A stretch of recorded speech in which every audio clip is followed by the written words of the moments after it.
So did you guys hear about this? You heard about the Kentucky Derby controversy, right?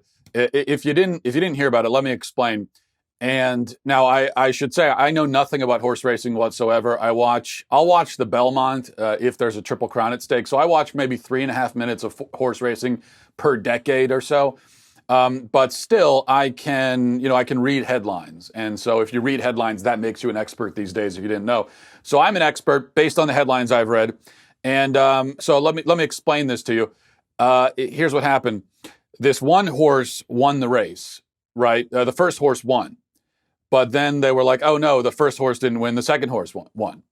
And so the second horse was like, "Oh, sweet." But the first horse said, "No, that's BS, man." And a lot of other people said, "Oh, no, I disagree with this." But then some other people also said, "No, I agree. I think it's the right call." And then there were other people who said, "I can see both sides of it."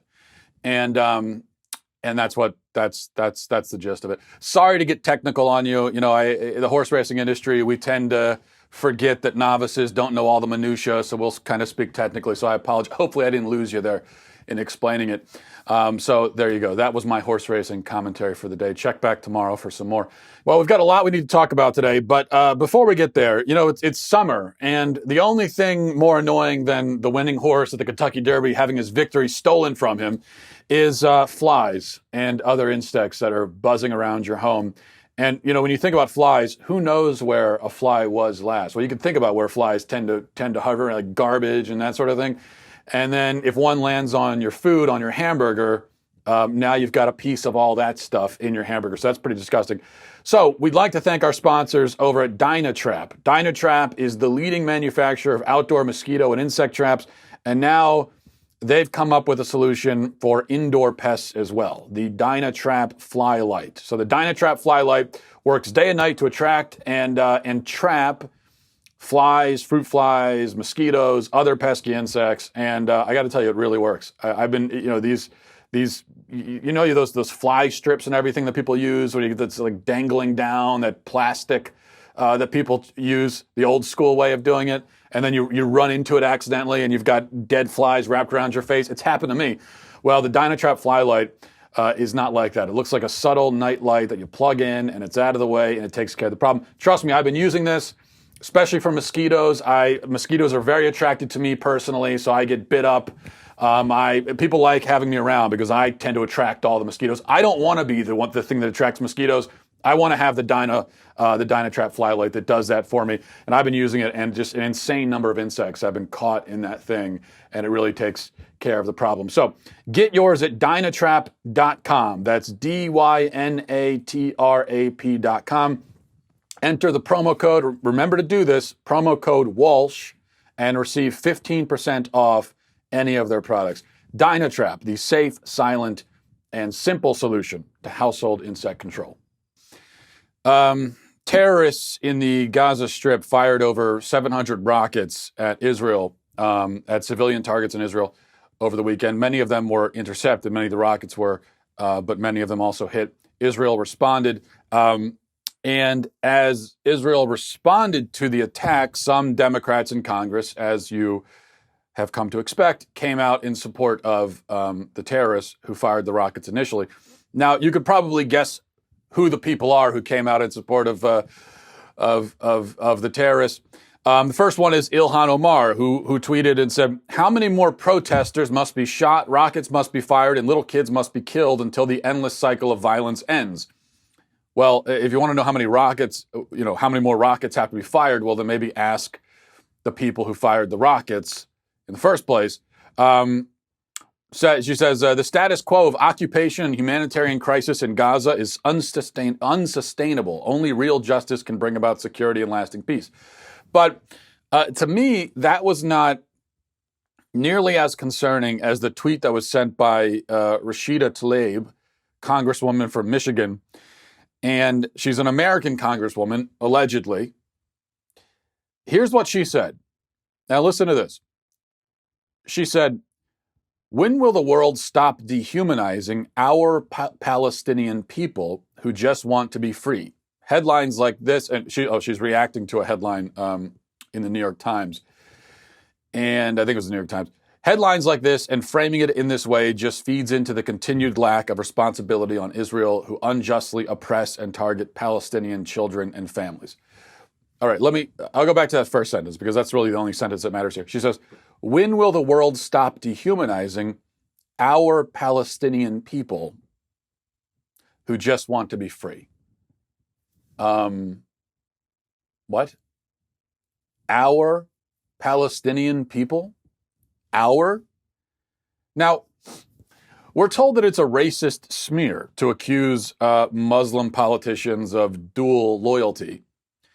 And I agree that if you were to, it would be a smear to accuse a Muslim politician of dual loyalty just because she's a Muslim. That would be a smear. But if she advertises her dual loyalty, if she comes out and says it, which is what she just did here, our Palestinian people, well, then it's not a smear. It's just an observation. That's all. And actually, maybe I should back up for a minute because, no, I don't think that Tlaib has dual loyalty because there's no evidence at all that she's loyal to America in the first place. So I think I'm more accusing her of having sole loyalty to her Palestinian people. That's what she just said. She said, well, they're my people. That is really, really concerning. I don't think it's like a matter of semantics here. Yeah, it's just one word, but that's a really important word because that is a word that expresses who your loyalties lie with and who you identify yourself with. And I don't think it's too much to ask that if you're a politician in America and you're a representative of American citizens, whenever you refer to our people, you should be talking about Americans, or even more specifically, the American citizens who elected you and who you represent. I think she needs to be investigated for this, and I'm serious. If she was a civilian, I mean, it would be one thing. There are plenty of idiots on Twitter who are cheering on terrorists, and they're allowed to do that. I think it's vile and stupid, but they're allowed to do it. If you're a member of the U.S. Congress and you're referring to non-Americans as your people, that raises some very serious questions. Your sole loyalty as a representative, as a member of the U.S. government, needs to be with America. I mean, do you think someone could get a job like at the NSA if they went around saying stuff like this? Do you think if in the interview process at the NSA you were to refer to my Palestinian people, you think you'd get the job? No, there's no way. If you're working at the NSA, they want to be very, very sure that your sole and only loyalty is to this country. I think it should be the same thing with politicians who are making the laws, the ones who are in charge of things. And before anyone accuses me of racism, though I don't really care if you do because that label has lost all meaning these days, but I would say the same thing for anyone who referred to another people or another country as their people. So find me an example. I know there were when I was talking about this earlier this morning, there were people saying, "Well, what about all the politicians who are, who side with Israel?" Okay, well, find me an example of a Jewish politician in America talking about our Israeli people, or my Israeli people, and I would have a huge problem with that too. Okay, I would have a huge problem with that. But I don't think you're going to find that, actually. Now, if you can find an example of it, then let me know. But I'm not aware of any example. Someone argued to me that in context, Tlaib, she refers to the world, and then she says our Palestinian people. So maybe she was speaking from a global perspective, and she was saying, like, we're all one people, we're all each other's people, or whatever. Maybe that's what she was saying. I still have a problem with American politicians speaking that way in these global terms, as if the distinction of countries doesn't matter. That troubles me also because, again, you're an American, you're a representative of the American government, and so I think you need to understand those distinctions and respect them. But that's not what's happening here. That's clearly not what she's saying. That's not what she means. She's talking about herself personally. In fact, in her bio, she identifies herself as a Palestinian American. And so it's no wonder that she puts the Palestinian first. And we see how that works now. But if that is what she meant, if she meant it in a global way, well, does that mean that Trump could talk about our Russian people? Can you imagine? How do you think that would go over? How do you think it would go over if Trump sent out a tweet saying, talking about our Russian people? How would the left react to that? They would literally explode, I think, with rage. There would be actual explosions happening across the country if that were to happen. So no, obviously this is a problem. It really is. And we cannot be so cowed by the racism charges that we refuse to speak up about something like this. It is not okay for a representative of the United States Congress to identify her people as people who do not live here. It's just not okay. That is extremely concerning, to say the least. All right, speaking of concerning videos and or concerning things, and speaking of loyalties lying elsewhere, I should say, there's a watchdog group called the Middle East Media Research Institute. And they posted a video over the weekend, not their own video, but they posted it to bring it to our attention. It's from a recent event at the Muslim American Society Islamic Center in Philadelphia. And during this event, there's a bunch of children. Well, let me just show you. I'll just show you. We'll talk about it after. Look at this.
شهداؤنا وهبوا الحياة رخيصة فازوا بجنات من الرضوان فاحت عطور المسك من أجسادهم يتسابقون لجنة الرحمن أو هل تكون القدس عاصمة لهم وتكون مركع مرجم وجبان سندود بالأجساد عن أرض الهدى ونقدم الأرواح دون تواني وسنضرب الآناق عن أجسادهم ونحرر الأقصى الحزين العاري ونقود جيش الله منجز وعده ونسومهم سوء العذاب القاني.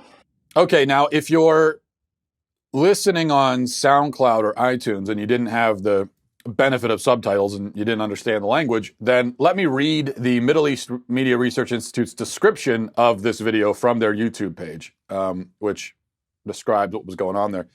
It says, on April 22nd, 2019, the Muslim American Society Islamic Center in Philadelphia uploaded a video of an Ummah Day celebration to its Facebook page in which young children wearing Palestinian scarves sang, this is what they were saying, "Glorious steeds, call us and lead us to the Al-Aqsa Mosque. The blood of martyrs protect us. Take us, O ships, until we reach our shores and crush the treacherous ones. Flow, O rivers of martyrs." A young girl read a poem praising martyrs who sacrificed their lives for Palestine, and she asked, "Will Jerusalem be a hotbed for cowards?" Another young girl read, "Will we defend Palestine with our bodies? We will chop off their heads. We will liberate the sorrowful and exalted Al-Aqsa Mosque. We will subject them to eternal torture." So there you go. That's what's happening in America, folks. When I was a kid, I went to Christian events. I'd go to Sunday school, vacation Bible school. I would go to, and what we would do is we would learn Bible stories. We would maybe draw a picture of Noah's Ark. We would sing songs like "Jesus loves me," "This I know, for the Bible tells me so." We would do pageants. We never recited poems about chopping off the heads of martyrs, and we never talked about crushing the treacherous ones, subjecting people to eternal torture. So that was, I guess, it's just a difference of style. I don't know. And by the way, a totally coincidental difference, right? It just so happens that this is an Islamic society where they've got kids singing about cutting off people's heads. And just you never find that with Christian groups, but it's just a coincidence. Like we can't draw any conclusions whatsoever about the different religions because they're exactly the same. They're totally equal, and how dare you think otherwise? All right, here's another. We'll just keep it going here. Here's another disturbing video to play for you on a slightly different note, but only slightly different, not that different actually. Brian Sims is a state representative in Pennsylvania somehow. He describes himself in his Twitter bio as LGBTQ activist, state representative, civil rights attorney, college football captain, bearded, RuPaul's Drag Race fanatic, and Little Mermaid enthusiast. And notice how he puts LGBTQ activist before state representative. So just like Tlaib is a Palestinian before she's an American, well, he's an LGBTQ activist before he's a state representative. And the Little Mermaid fan, he decided that he wanted to harass and intimidate an elderly woman and film himself doing it. And this goes on for, now what I'm going to show you here, I'm not going to show you the whole video. The actual video goes on for like 8 minutes of this person harassing an elderly woman. I'm just going to show you a clip of it. Here it is. Hi everyone, Representative Brian Sims here, and I'm once again out in front of Planned Parenthood of Southeastern Pennsylvania. It's not only in my district, it's the most heavily protested Planned Parenthood, I believe, in the country. And today's protester, now, she is an old white lady who's going to try to avoid showing you her face. But the same laws, luckily, that protect her from being out here also protect me from showing you who she is. And so my hope is that you'll donate $100 for every extra hour that this woman is out here telling people what's right for their bodies. So I have a couple questions for you, ma'am. How many children have you clothed today? I'm sorry, I missed your answer. How many children have you clothed today? How about how many children have you put shoes on their feet today? Have you fed any children today, or have you just stood out in front of a Planned Parenthood shaming people for something that they have a constitutional right to do? Huh? If you're here about the children, you can pray at home for children. It's probably the same place that you could feed a child, but you're not. Instead, you're out here shaming people for something that they have a constitutional right to do. Who would have thought that an old white lady would be out in front of a Planned Parenthood telling people what's right for their bodies? Shame on you. Shame on you for hiding your face at the same time that you're shaming other people. Again, the same laws that protect me protect you, and that's okay. You're allowed to be out here. That doesn't mean that you have a moral right to be out here. Shame on you. What you're doing here is disgusting.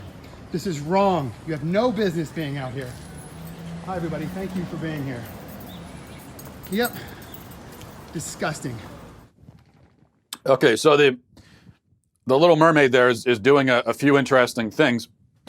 First, he's sticking a camera in a woman's face and literally shaming her on the internet while accusing her of shaming people. I mean, he actually says, right? He says, "Shame on you for shaming. You're shaming people. Shame on you." I'm sure he's too stupid to appreciate the irony, but you and I can appreciate it anyway. Also, he keeps going on about clothing and feeding children. Well, there's a very good chance that this woman, who is both brave and dignified, by the way, in her response, and that's how it is the entire video. She just she doesn't run away, but she doesn't engage with him. She just stands there. And so I think a very, very brave and strong woman, much stronger than this person. This despicable, cowardly punk. Anyway, but there's a very good chance that she is quite charitable in her private life. I would be willing to bet that she gives a lot to charity and that she has done a lot to help kids. I'd be willing to bet that, because that's the case with pro-lifers. Despite what you hear from pro-aborters, pro-lifers, they only care about babies before they're born. That is such utter nonsense. I mean, pro-lifers are constantly doing things for children. It shouldn't surprise you to learn that pro-lifers love kids. They love human beings. They love life. That's why we're pro-life. So this whole thing about, you only care about babies, as soon as they're born, you just leave them. That's just total nonsense. There's no evidence for that. That is based on nothing. That is just an empty accusation. It's something that pro-abortion people say because it makes them feel more comfortable. It's what they want to believe. It would make them feel more comfortable about their own evil, sick, disgusting viewpoints if they could convince themselves that, oh yeah, these people over here, they don't really care about people. They're just pretending. Well, why? I mean, what do you think that woman is there doing? Why do you think that this elderly woman decided to get up on a Saturday morning and go to this? What do you think motivates that? You really think it's because it's hate for, she hates women? She is a woman, so she's there because she hates women. Now, you know, if someone doesn't care, you know, if it's true that pro-lifers don't really care about life, they don't care about babies, they don't care about women, but you know what they would do? They would do nothing. They would just stay at their home. You don't get up on a Saturday morning and go to a clinic and subject yourself to that if you don't actually care. That's why they're there. They don't get anything out of this. The people who are at clinics, what do you think they get out of it personally? They don't get. They're not making money off of it. They're subjected to harassment, so they don't enjoy that. There's nothing in it for them. They're only doing it because they believe that babies are being killed and they think that that shouldn't happen. So that's why they're there.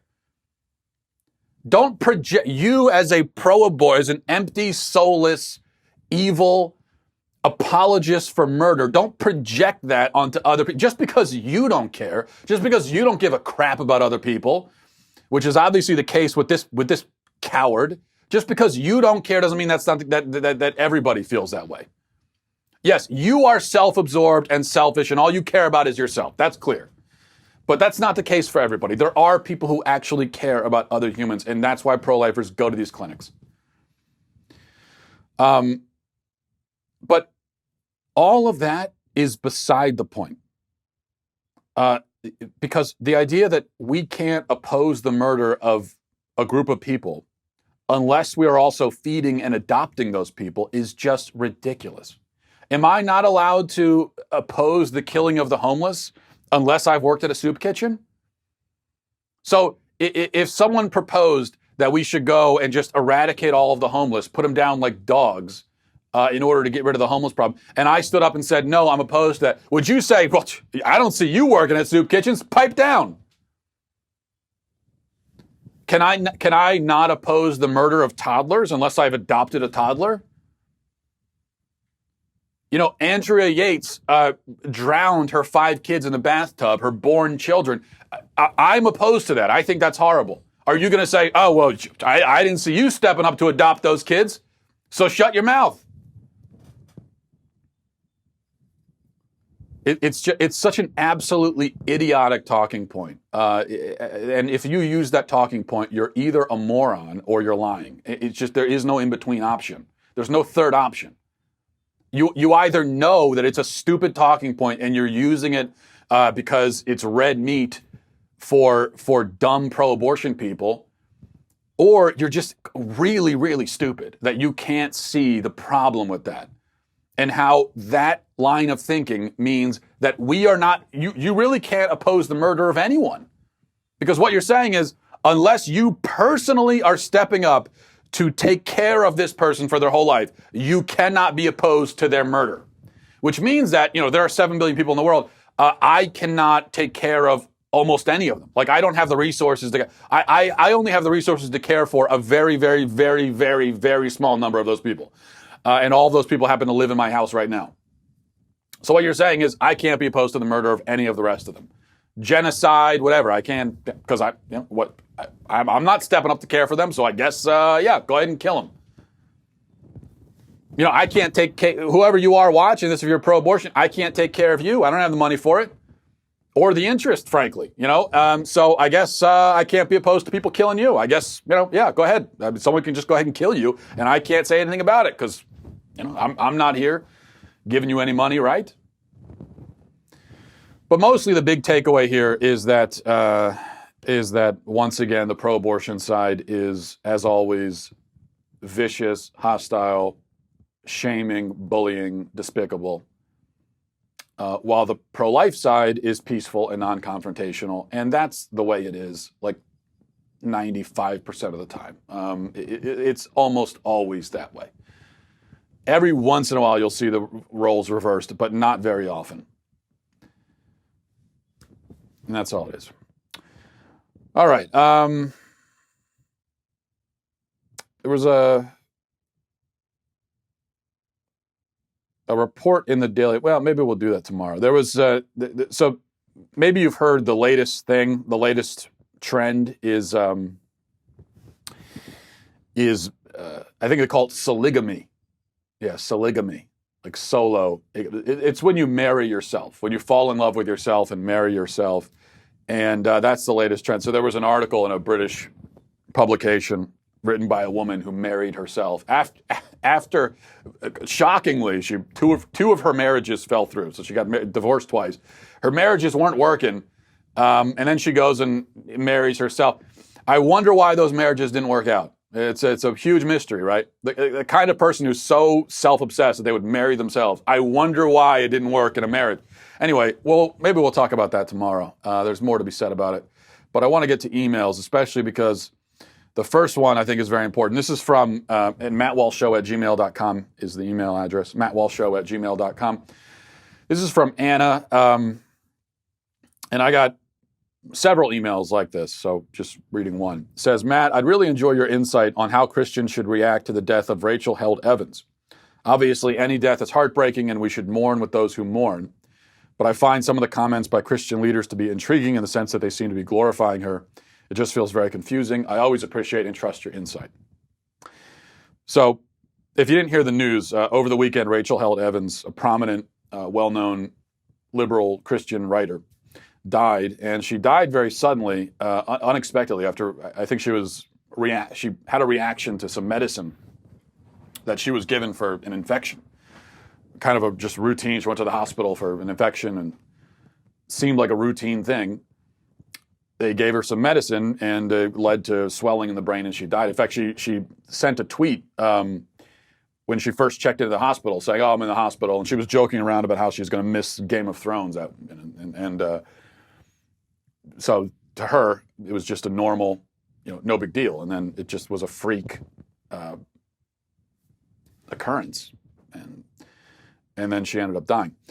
She was 37 years old. She had a husband and 2 young children.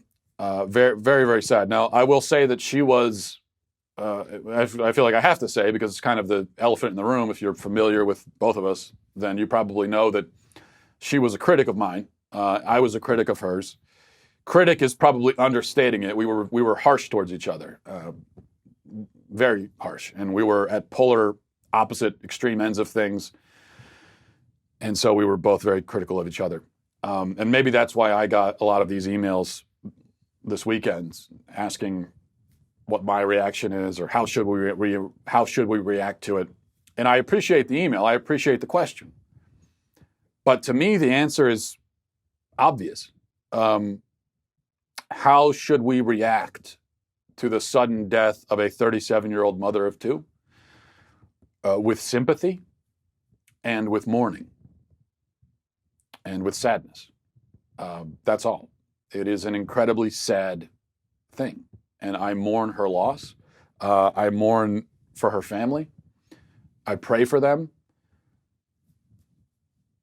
And we don't need to say anything other than that. That's all we need to say. There have been some Christians, not the majority by any means, but some, who decided to take the opportunity of Rachel's death to express their opposition to her theological views. There are Christians who, it seems to me, and not just because of this, but there are other examples as well, there are Christians who have forgotten how to just be human. No one is saying that you have to suddenly agree with all of her theological points of view just because she tragically passed away. Obviously not. If you disagreed before, you still disagree. And so everyone knows that. That doesn't change. But when the woman just died and her children are still by her bedside saying goodbye, and she hasn't even been buried yet, this is not the time for criticism.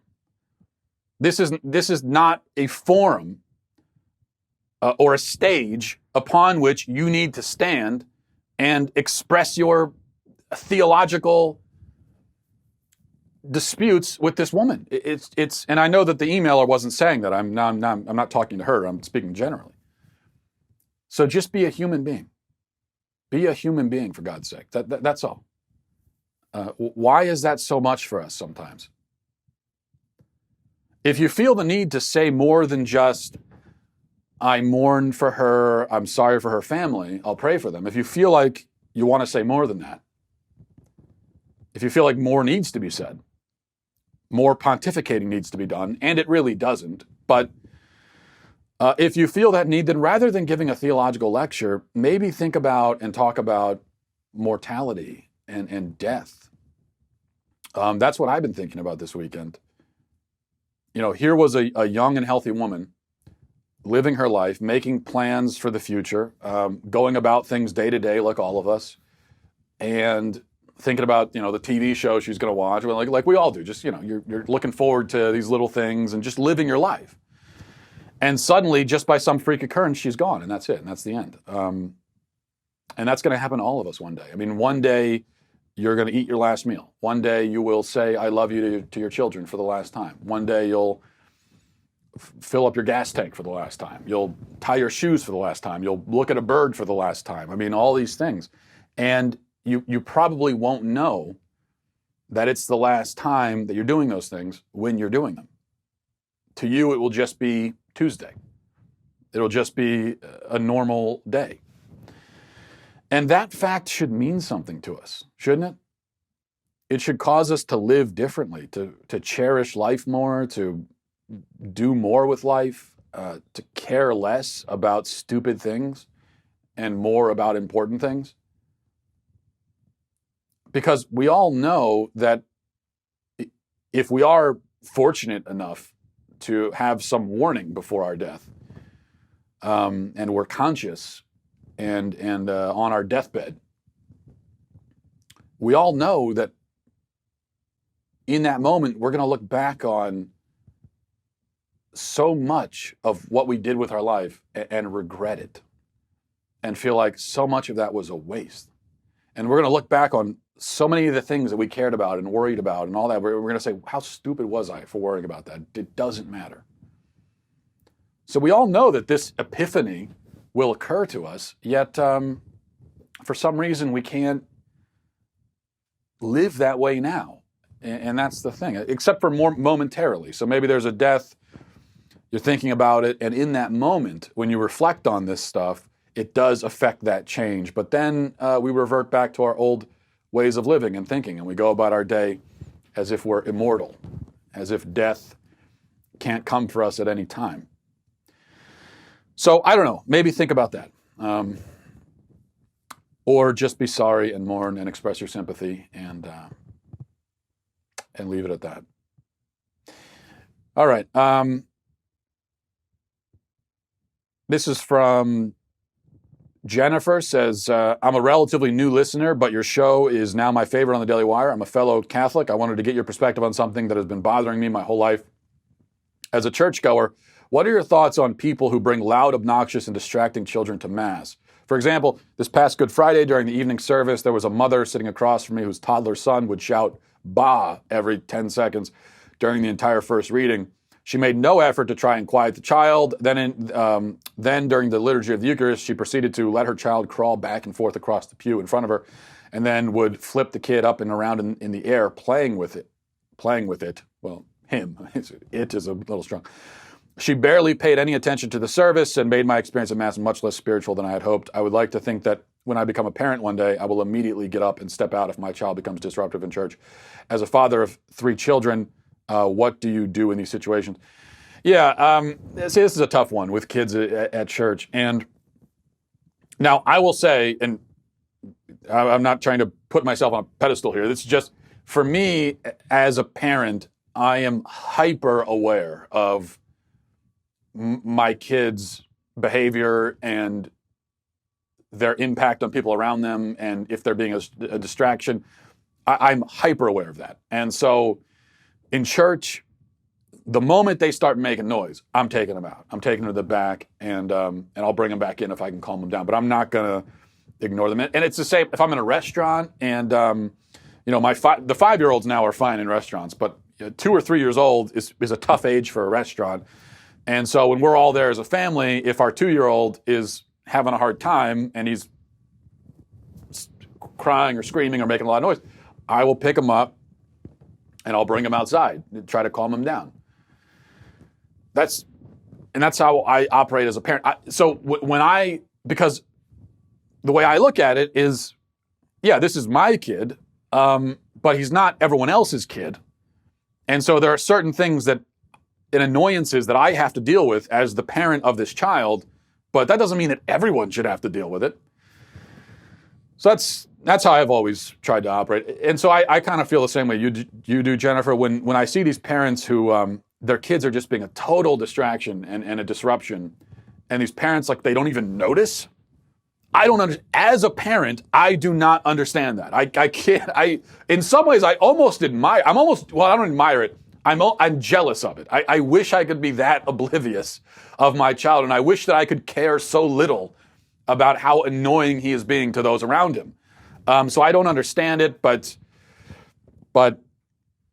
some parents are that way, and so I don't think that's the right thing. You need to, as a parent, you need to keep other people around you in mind and realize that, yeah, you might be saying, well, I don't want to have to get up and leave church because then I'm going to miss out, or I'm at a restaurant. I don't want to have to, I'm with my family. I don't want to have to get up and leave the restaurant.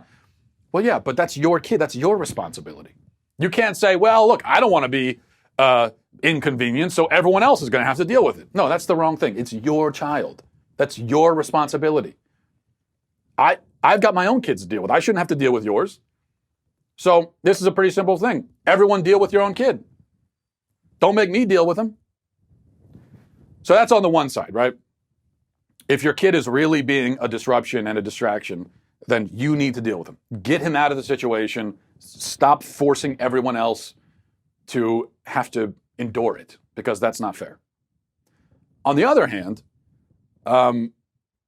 we also have to be, as a society, welcoming to children and tolerant up to a point with the fact that they are kids. And there are some non-parents who, the minute you walk into a restaurant with your family and your young kids, they're giving you dirty looks. And sometimes I'll be at church and we'll have all the kids sitting there, and one of the kids will make like one little noise, or they'll talk for 2 seconds. And already there's someone behind me whipping their head back and giving a dirty look. So that's not right either. On the other end of the spectrum, that's not right. We do need to have some tolerance and patience with kids. And it's only up to a point, because if a kid is being so distracting and disruptive that it's making it impossible for you to do what you came there to do, to appreciate the church service or to enjoy your dinner, well then, yeah, the parent needs to do something. But you can't be completely intolerant of kids, because they're part of society too. They're different from us. They operate differently. They are a little bit louder. They're a little bit more rambunctious. That's just how they are as kids. That's just the way it is. And so we need to be understanding of that as well. And the last thing I'll say is, if you're in a situation, if a parent's in a situation with a kid who's being loud and crying and be disruptive, but it's a situation where they really cannot take the kid out, so let's say an airplane, for instance, well, then it really does fall on everyone else to just kind of deal with it and be patient, and be nice about it, because there's nothing the parent can do. And I've been in situations with, we've taken our kids on planes plenty of times. Usually it goes fine. And we come prepared. Like, we've got snacks, we've got toys, we've got everything we can to try to just bribe them to keep them silent, at least for that plane ride. We try not to operate that way as parents generally, but in a plane, it's whatever you got to do to keep them quiet, do it, right? But there's been a few times when one of the kids just is having a bad time and they start freaking out and screaming. And trust me, as the parent, I feel way more stressed out by it than you do. Even though I know it's annoying for everybody else, but there's nothing I can do. I can't take them out. We're 30,000 feet in the air. I'm doing everything I can to keep them quiet. It's not working. Sometimes that just happens with kids. Sometimes kids, they just need to get out of their system. They want to cry. They're going to cry. Sometimes there's nothing you can do to stop it. And so that's when I really need everyone else to just bear with me, and sort of be on my team, even though you don't know me or the kid.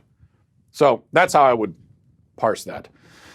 Finally, let's see, from Toxic White Male, Matt Walsh: it's inappropriate to call naysayers of the Sandy Hook shooting morons and brain-dead idiots when you haven't had all the facts and evidence presented to you. And it's evident through your arrogance on the entire subject that you haven't. With that said, I do respect your opinion. However, I challenge you to watch the documentary We Need to Talk About Sandy Hook on YouTube, which is a very detailed and thorough investigation about the entire Sandy Hook massacre, comprised of multiple YouTubers and private investigators. If it doesn't change your mind even just a little bit, I will personally donate $10 to your PayPal /Patreon. And if it doesn't, I'll still donate. But if it doesn't, ask yourself this after you watch it: is the ruling class and the deep state capable of orchestrating a false flag like a Sandy Hook, even if you believe it really happened? P.S. And when Alex Jones changed his tune and said that Sandy Hook really did happen, it confirmed the fraud that is Alex Jones. All right. I mentioned this. I don't remember what the context was, but I mentioned this last week, the Sandy Hook conspiracy. And as I've said many times, it is a conspiracy believed by brain-dead idiots and morons. And a conspiracy that was invented and spread by people who are worse than idiots, people who knew what they were doing, and were exploiting a tragedy for publicity. Do I regret using language that harsh? No. I don't at all. I stand by it 100%. I mean, this was a tragedy where dozens of 5- and 6-year-old children were murdered. And I can't, still to this day, probably of all the tragedies that have happened in American history, or at least all the tragedies that have happened while I've been alive, all the kind of national tragedies, including 9/11, none of them affected me the way that Sandy Hook did, and still does. Even though many more people died on 9/11, so the death toll was much greater. Just the specific targeting of 5- and 6-year-old kids was just, and for the parents, I cannot wrap my head around that, being a parent and having that happen to your 5-year-old kid. And how do you go on? How do you live? I can't even comprehend it. So to have people taking this very real tragedy and turning it into some sort of cinematic story, turning it into some kind of game where there's secret agents and things happening. You know what? Just the best thing I could say about someone who does that is that you're stupid. And there are worse things I could say.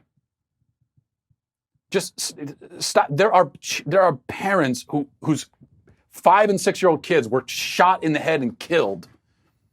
And all you can think is, oh, it's a conspiracy. Let's talk about the conspiracy. There was never any basis whatsoever to claim that was a conspiracy. None. And I've seen, every time I talk about this, you have the Sandy Hook nutters who come and say, well, look at all this evidence. I've looked at the evidence. There's none. There is no evidence. There never was any.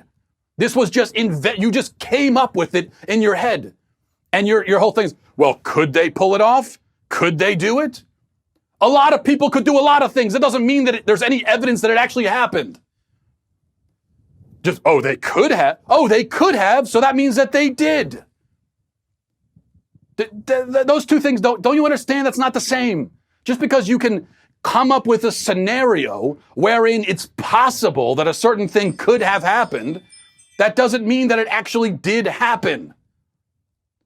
To claim that something like that happened, you would need real solid evidence. You have none, zero, no evidence. And the little bits of evidence that you do have, it doesn't even make it. Not only is it invented and false, but it doesn't even make any sense. Like one of the pieces of evidence that these Sandy Hook nutters would use is they'll say they'll take a picture of one of the children who died. And then they'll find a similar looking girl who was, I think in this case, was one of the girls who died. And then they found a similar looking girl who appeared at some event with Barack Obama. And they say, it's a crisis actor. You see? Look, she didn't really die. It's a crisis actor. First of all, not the same girl, and it's really obvious from the picture. Second of all, are you telling me that this brilliant, devious government that could orchestrate this fake shooting for no apparent reason, that they could do that, but they wouldn't think to get a different crisis actor? Like they would actually reuse the same person? So they're so brilliant that they can pull off this whole staged hoax and fool almost everyone, yet they're also so stupid that they leave these obvious breadcrumbs that any person on YouTube can find and point to and say, yeah, you see, clearly it's a hoax.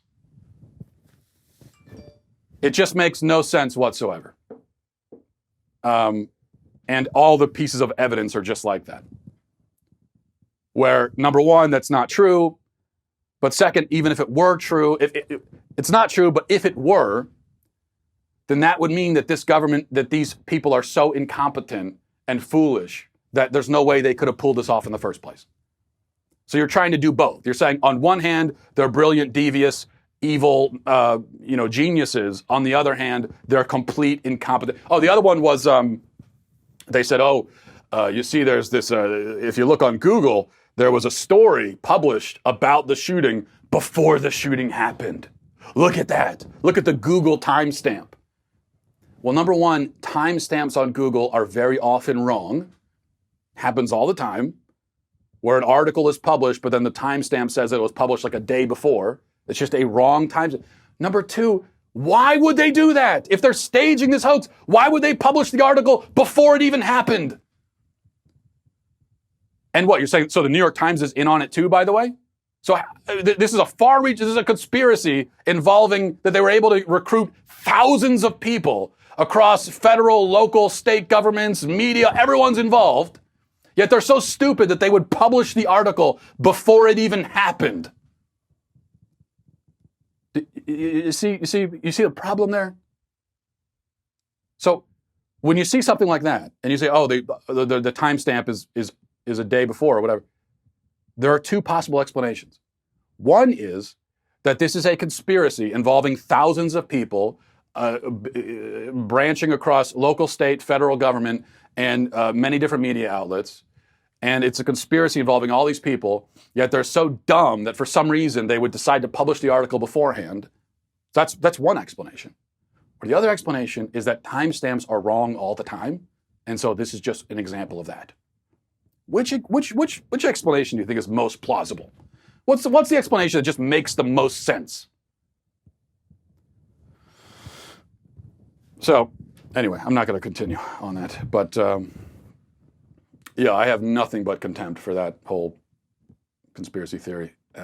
I mean, when you're taking pictures of dead children and you're accusing them of being actors, I mean, look, If I alienate all of the Sandy Hook nutters and they'd want nothing, then great. I'm fine alienated. Please, if you're that kind of person, I'm perfectly fine with you not watching the show or reading anything that I write. I really do not want to appeal to those kinds of people. So, thanks for the email anyway. And we'll leave it there. Thanks for watching. Thanks for listening. Godspeed. Hey, everybody, it's Andrew Klavan, host of The Andrew Klavan Show. You know, if you're on the right, the big stories happening right now, the economy, Venezuela, maybe Israel. But if you're on the left, the big story is the story itself, the narrative, who controls it, and how to silence anyone who disagrees. I'm Andrew Klavan. We'll talk about it on The Andrew Klavan Show.